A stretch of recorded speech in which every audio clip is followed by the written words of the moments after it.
बहुत समय पहले की बात है। एक राजा ने अपने बेटे को अच्छा शासक बनाने के मकसद से एक जैन मास्टर के पास भेज दिया। जैन मास्टर ने कुछ दिन अपने साथ रखने के बाद युवराज को 1 साल के लिए जंगल में अकेले रहने के लिए भेज दिया। जब युवराज लौटे तो मास्टर ने पूछा, बताओ तुमने जंगल में क्या सुना?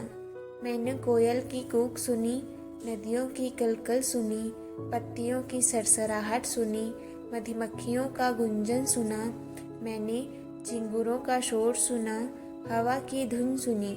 युवराज अपना अनुभव सुनाता चला गया। जब युवराज ने अपनी बात पूरी कर ली तब मास्टर बोले, अच्छा है, अब तुम एक बार फिर जंगल जाओ और जब तक तुम्हें कुछ नई आवाजें ना सुनाई दे तब तक मत लौटना। 1 साल जंगल में बिताने के बाद युवराज अपने राज्य को लौटना चाहता था, पर मास्टर की बात को टाल भी नहीं सकता था, इसलिए वह जंगल की ओर बढ़ चला। कई दिन गुजर गए पर युवराज को कोई नई आवाज नहीं सुनाई दी। वह परेशान हो उठा।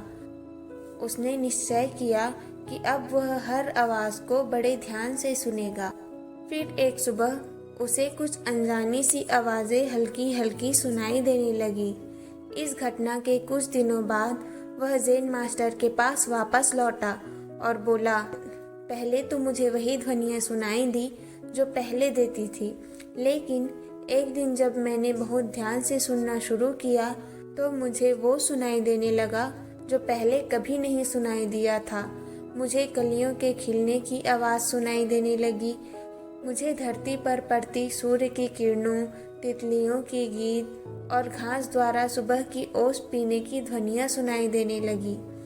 यह सुनकर जैन मास्टर खुश हो गए और मुस्कुरा कर बोले, अनसुने को सुनने की क्षमता होना एक अच्छे राज्य की निशानी है, क्योंकि जब कोई शासक अपने लोगों की दिल की बात सुनना सीख लेता है, बिना उसके बोले उनकी भावनाओं को समझ लेता है, जो दर्द बयां न किया गया हो उसे समझ लेता है, अपने लोगों की अनकही शिकायतों को सुन लेता है, केवल वही अपनी प्रजा का विश्वास जीत सकता है, कुछ गलत होने पर उसे समझ सकता है और अपने नागरिकों की वास्तविक आवश्यकताओं को पूरा कर सकता है।